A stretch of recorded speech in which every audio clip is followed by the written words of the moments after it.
Assalamualaikum warahmatullahi wabarakatuh. Bismillahirrahmanirrahim. Alhamdulillahirabbil alamin. Wassalatu wassalamu ala rasulil karim sayyidina wa maulana Muhammadin wa ala alihi wa ashabihi ajma'in. Amma ba'd. Kaum muslimin wa muslimat rahimakumullah. Jumpa kembali dalam ngaji syarah sofistik kitab Julumiyah, dan pada jasa kali ini akan kami jelaskan mengenai huruful khafdi. Dengan bahasa Arab akan dijelaskan oleh Syekh Ibrahim, nanti akan saya sampaikan penjelasannya dalam bahasa Indonesia. Wa ila Syekh Ibrahim Abdul Karim, falyatafaddal mashkur.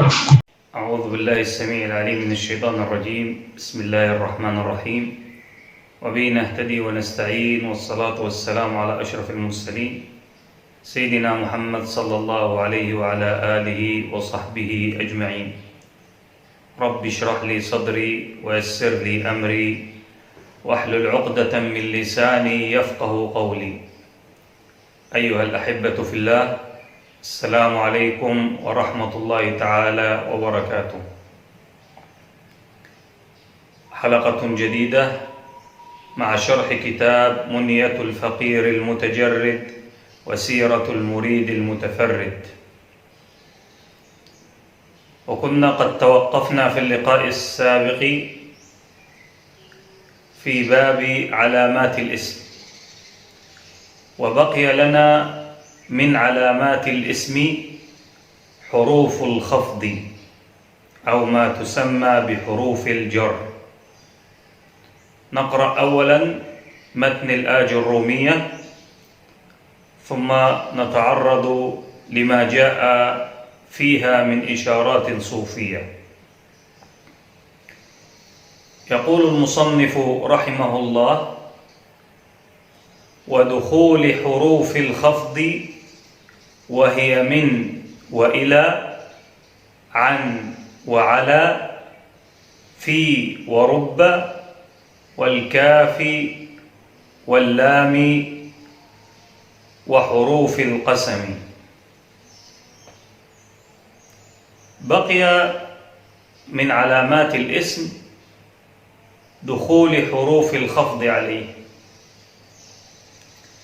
وقلنا معنى الخفض هو الانكسار والتذلل لله سبحانه وتعالى. أما عن حروف الخفض فالحرف الأول منها هو من. ومن في علم النحو تفيد ابتداء الغاية، كما أن إلى تفيد انتهاء الغاية. أما في علم التصوف فمن تعني بداية الطريق إلى الله سبحانه وتعالى، وإلى تفيد انتهاء المريد بالوصول إلى الله سبحانه وتعالى. وكيف يبدأ المريد؟ بداية المريد في طريقه إلى الله سبحانه وتعالى تكون بالمجاهدة. فإذا جاهد نفسه وجاهد هواه وصل إلى حضرة مولاه، فتكون نهايته بالمشاهدة، يعني أن يشهد الملكوت. وليس المقصود بالمشاهدة مشاهدة الأشياء الحسية التي يراها كل الناس، وإنما هناك نوع آخر من المشاهدات ولا يكون إلا لأهل الله سبحانه وتعالى. إذن من تعني بداية المريد في طريقه إلى الله سبحانه وتعالى بالمجاهدة، وإلى تفيد نهاية وصول المريد إلى حضرة الله سبحانه وتعالى بالمشاهدة. وكما يقولون: من يجاهد يشاهد، ومن لم تكن له بداية محرقة لم تكن له نهاية مشرقة. يعني من لم يسلك طريق الله سبحانه وتعالى بالمجاهدة لا يصل إلى مقام المشاهدة. هذا هو الحرف الأول والثاني: من وإلى. الحرف الثالث: عن. وعن في علم النحو تفيد المجاوزة، تفيد المجاوزة. أما في علم التصوف فهي تفيد أيضا المجاوزة، لكن تعني مجاوزة المريد للعوائق والشواغل. المريد في طريقه إلى الله سبحانه وتعالى تقابله عقبات وعثرات لا بد أن يتعداها ويتخطاها ويتجاوزها ولا يقف عندها، كأن يتعلق قلبه بالمال أو بالنساء أو بالرياسة والسمعة. فهذه الأشياء لا بد أن يتجاوزها المريد حتى يصل إلى حضرة ربه سبحانه وتعالى. تخيل أنك تريد أن تذهب إلى مكان ما، ولا بد أن تصل إلى هذا المكان في وقت معين، وبينما أنت تسير في الطريق وجدت محلات ووجدت أنوار وأشياء في الطريق، فأخذت تقف عند هذا المكان وعند هذا المكان. هل تعتقد أنك ستصل في الموعد الذي تريده؟ لا أظن. لماذا؟ لأنك لم تتجاوز العقبات في الطريق، توقفت ولم يكن هناك داعي إلى التوقف. إذن عن تفيد المجاوزة، ومعناها في الإشارة الصوفية مجاوزة المريد للعوائق والشواغل التي يقابلها في طريقه إلى الله سبحانه وتعالى.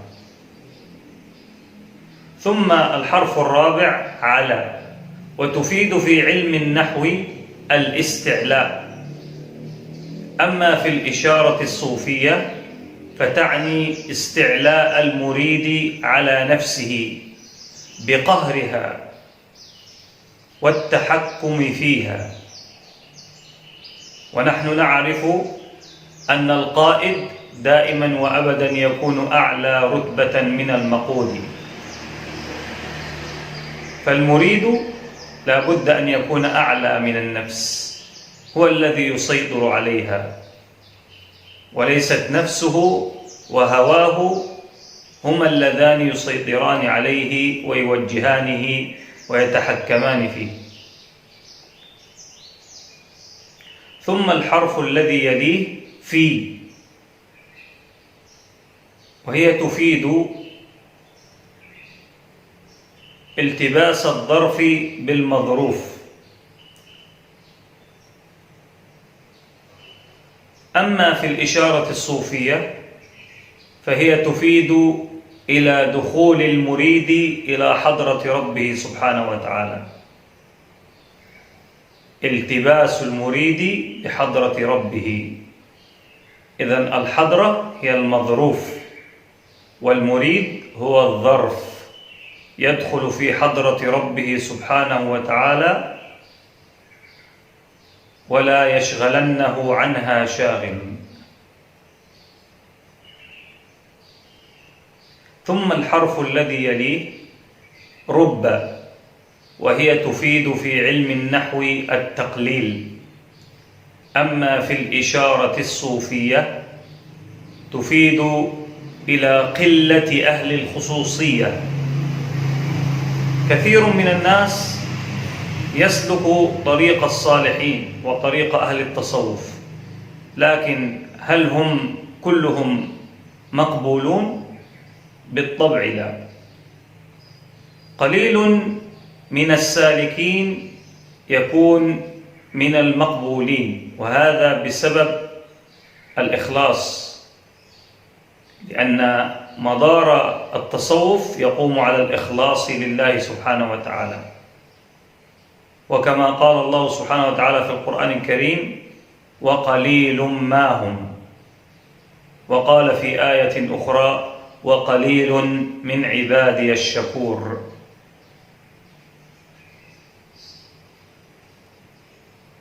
ثم الحرف الذي يليه الكاف. والكاف في علم النحو تفيد التشبيه، أما في التصوف فهي تفيد تشبيه المريد بالصالحين، يعني أن يتشبه بهم في أفعالهم وفي صفاتهم، وليس في لباسهم فحسب. فمن آفات التصوف الآن أن المريدين تتشبه بالصالحين في زيهم وفي لباسهم أو في طريقة كلامهم، لكن في مقام العمل والتأسي قد لا يكون المريد متشبها بشيخه.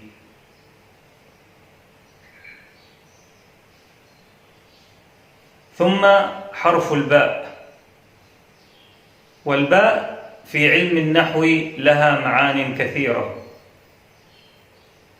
منها المصاحبة، وهي تفيد في التصوف صحبة المريد للصالحين وسيره معهم وانتفاعه بهم. ثم الحرف الأخير حرف اللام. واللام تفيد في علم النحو الملكية، أما في الإشارة الصوفية تفيد إلى امتلاك المريد لقلبه بألا يكون فيه أحد غير الله سبحانه وتعالى. ثم حروف القسم، وهي الواو والتاء والباء. والله، بالله، تالله.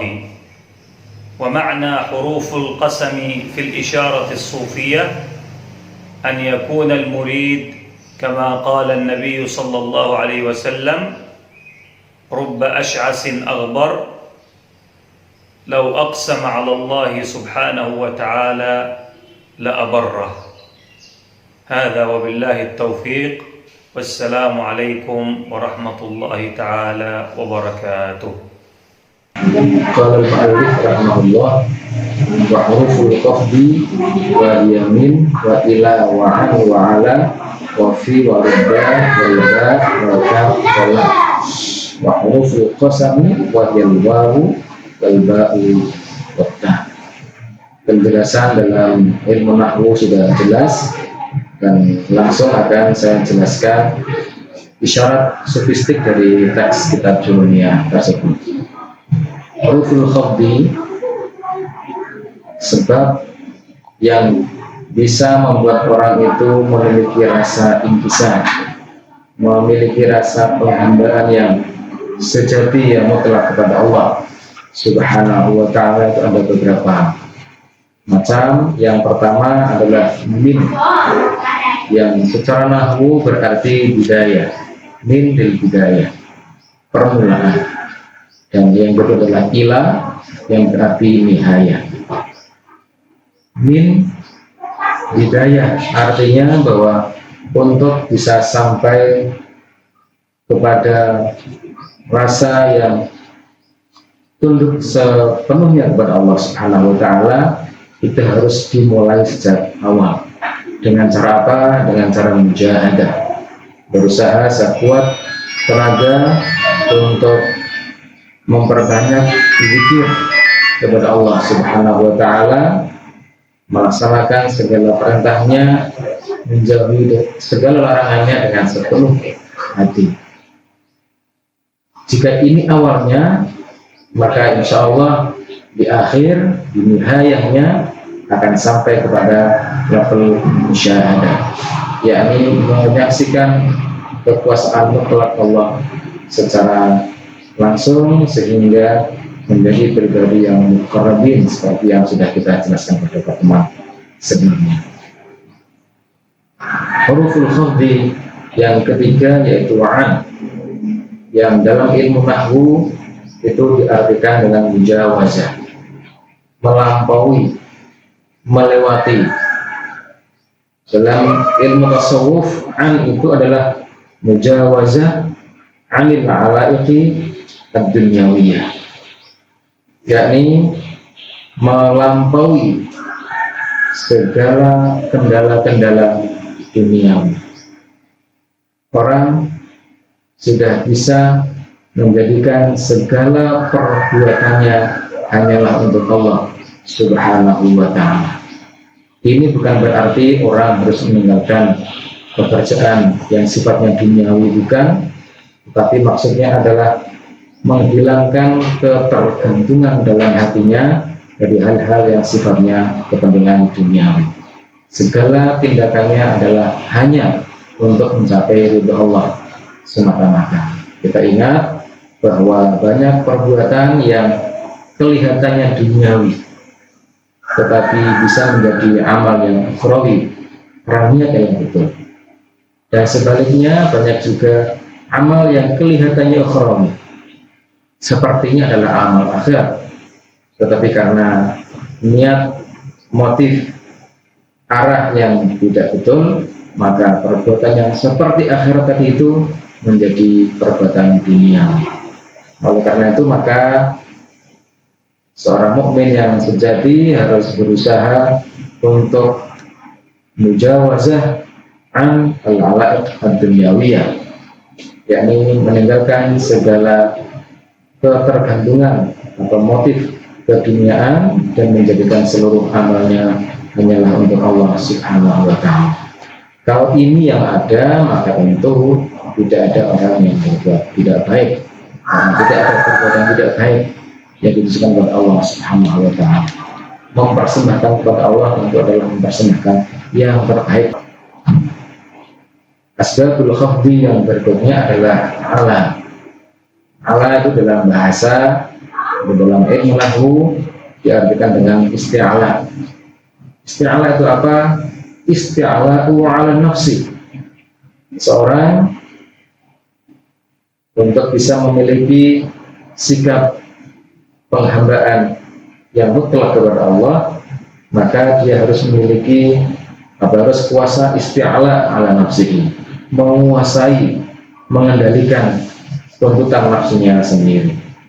Seperti sebelumnya kita jelaskan bahwa nafsu itu banyak tuntutan, dan tuntutan itu harus dikendalikan, bukan ditutup, tetapi dikendalikan agar kita ini menjalani kehidupan di dunia ini betul-betul selaras dengan ajaran yang diberikan oleh Allah Subhanahu wa ta'ala. Itu bisa dilakukan kalau orang bisa menguasai nafsunya sendiri.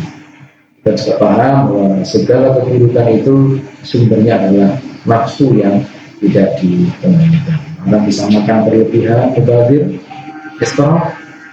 Orang bisa mencari rezeki, mencari harta tepatnya dengan segala cara tanpa mempertimbangkan halal dan haram. Orang bisa mengejar jabatan dengan segala cara, bahkan harus merugikan dan menyingkirkan orang lain. Itu semua ada karena orang tidak bisa menguasai atau tidak bisa mengendalikan nafsunya sendiri. Karena itu maka ala isyarat yang sangat penting, yaitu isti'ala 'ala nafsi. Orang harus bisa menguasai, mengendalikan nafsunya sendiri. Kalau itu semua sudah dijalani, maka tinggal berikutnya yaitu fi.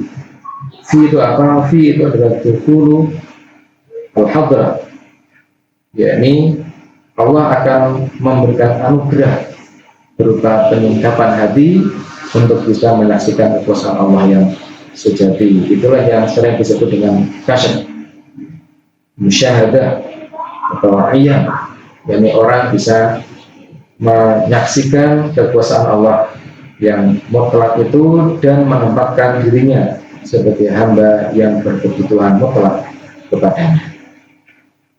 Nabi Ibrahim pernah mengatakan dalam Al-Quran, wa qala inni dzahibun ila rabbi sayahdin.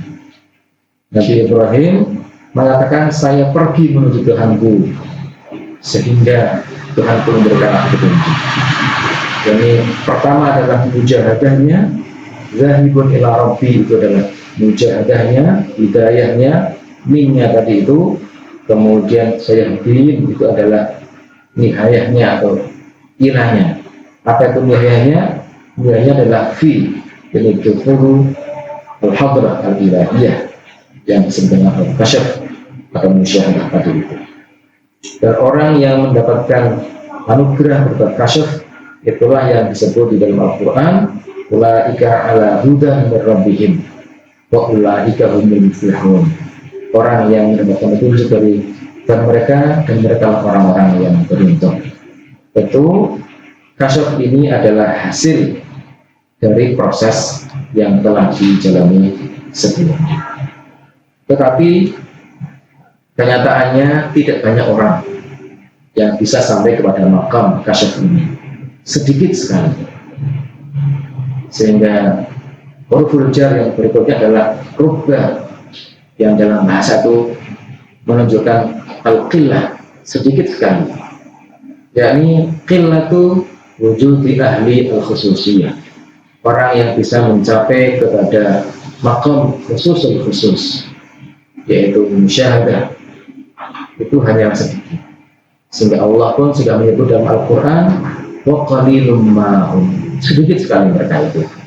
Wa qalilum min ibadiyasy syakur, orang yang bisa betul-betul mensyukuri nikmat Allah itu tidak banyak, sedikit sekali.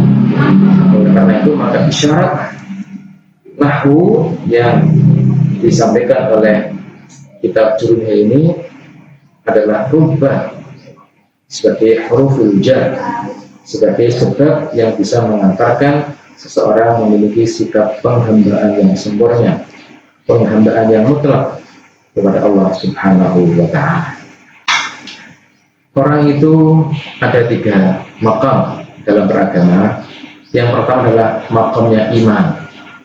Iman itu ya kebanyakan iman, lalu mengerjakan amalan agama secara minimalis dan zahiriyah, sholat, puasa. Tetapi kalau iman makamnya, maka ibadah-ibadah itu hanyalah sekedar menggugurkan kewajiban, formalitas, sehingga efek itu tidak tampak. Padahal dalam beribadah itu ada efek yang diharapkan dari ibadah yang dilakukan. Kalau orang itu puasa, maka ada yang dari belakang dalam ayatnya la'allakum tattaqun. Kalau orang itu sholat, maka harus tanha 'anil fahsya'i wal munkar dan ibadah-ibadah yang lain. Makam iman itu adalah makam minimalis, orang yang baru mengerjakan ibadah secara zahiriyah semata.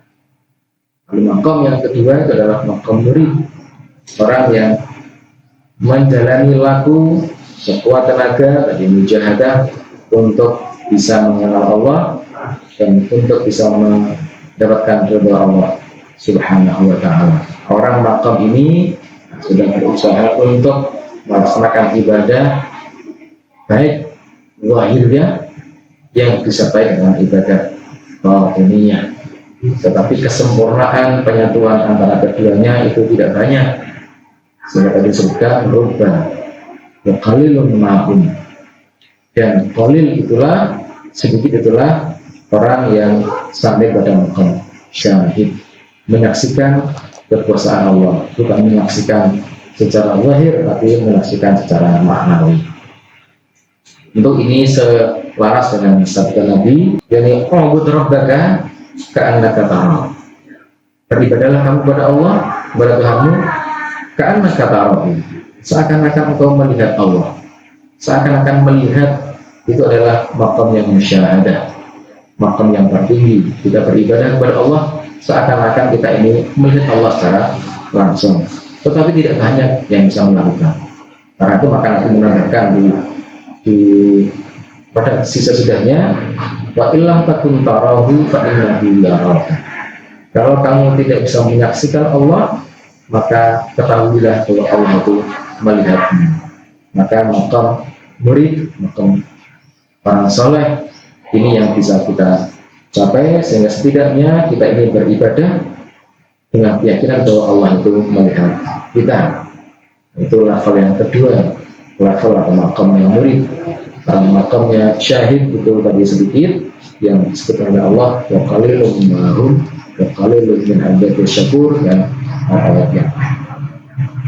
Oleh karena itu maka untuk bisa mencapai setidaknya pada martabat atau makam yang kedua, maka huruful jar atau huruful khafdi itu ada yang berikutnya, yaitu al-ba, yang berarti isti'anah billah. Kita harus senantiasa meminta pertolongan kepada Allah Subhanahu wa ta'ala. Setidaknya kalau kita tidak bisa mencapai makam syahid, kita bisa mencapai murid. Karena itu maka Allah merintahkan wasta'inu bis-sabri was-salah. Kita diperintahkan oleh Allah untuk banyak meminta pertolongan kepada bis-sabri was-salah. Yang kedelapan adalah al-kaf.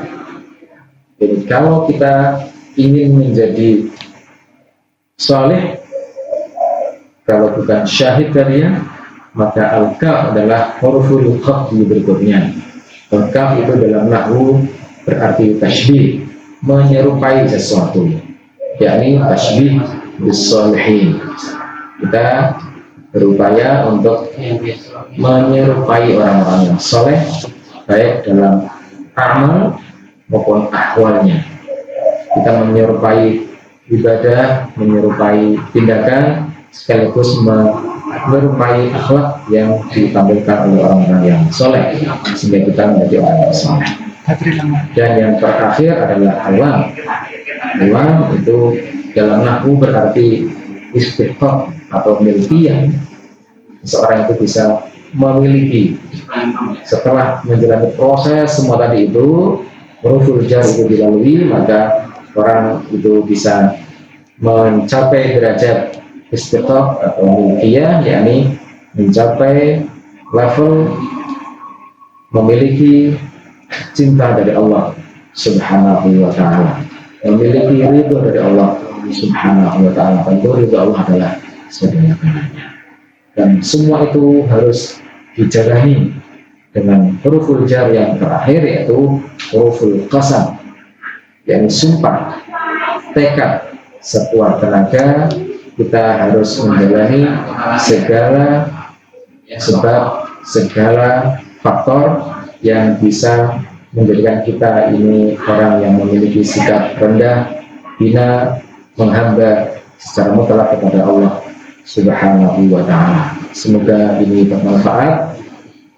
Belajar nahwu tidak semata-mata untuk nahwu, tidak hanya semata-mata untuk memenuhi akal kita, tetapi belajar nahwu adalah belajar untuk menambah kesolehan kita. Belajar nahwu adalah belajar untuk mendapatkan ridha Allah Subhanahu wa ta'ala. Demikian, semoga bermanfaat. Assalamualaikum warahmatullahi wabarakatuh.